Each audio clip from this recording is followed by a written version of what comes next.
There is an increasing number of children with pneumonia turning up to hospitals in New South Wales.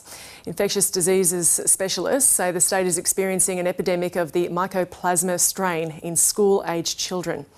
To talk us through it, we are joined by Associate Professor Philip Britton from Westmead Children's Hospital. Professor Britton, what exactly are we seeing in these children?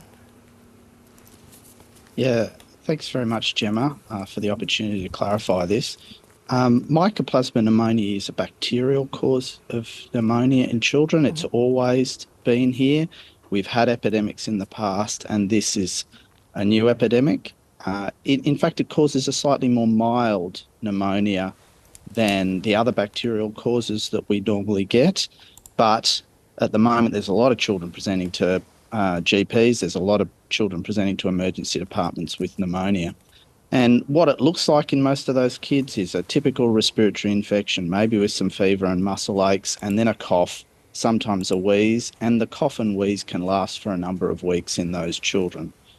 So what we really want to emphasise at the moment is that now's the time for everybody to get back into those good behaviours around preventing transmission of respiratory infections, things like cough etiquette, washing your hands, good hygiene, maybe in crowded circumstances to think about mask wearing, and just to be aware that we're coming into winter, this is around, but we're also going to see viral causes of respiratory tract infections coming on board in the coming weeks as well. So, Professor Britton, to clarify, it's not unusual that this is here, but are the numbers presenting unusual? Is there an uptick there? Yeah, look, certainly there are. One of the things that's common with this bacteria is it tends to affect school-aged children rather than preschool children. So that is maybe not what many community people would expect.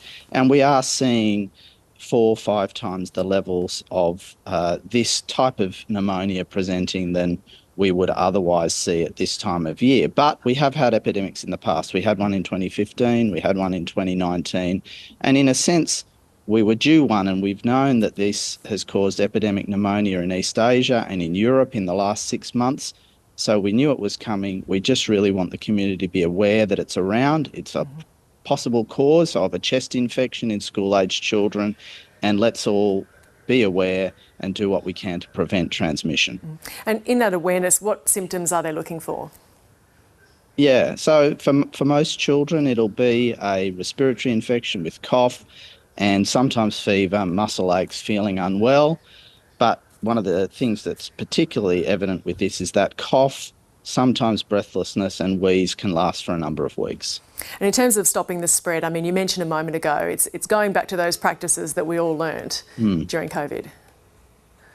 Yeah, that's right. Look, the community was very successful at doing this in those early years of COVID, and I know people feel tired and they're fatigued about these kinds of things, but respiratory infections are continuing on. Here's another one, and we know what we can do to prevent transmission. What we can do is all work together, stay at home if you're unwell, think about cough etiquette, hand hygiene, etc.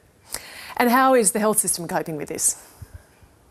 Yeah, look, at the moment, hospitals are seeing quite large numbers of children presenting, particularly to children's hospitals. There's also a lot of patients presenting to GPs with this, but we were expecting a winter surge of respiratory infections. So, you know, the hospitals are coping well, but it is busy.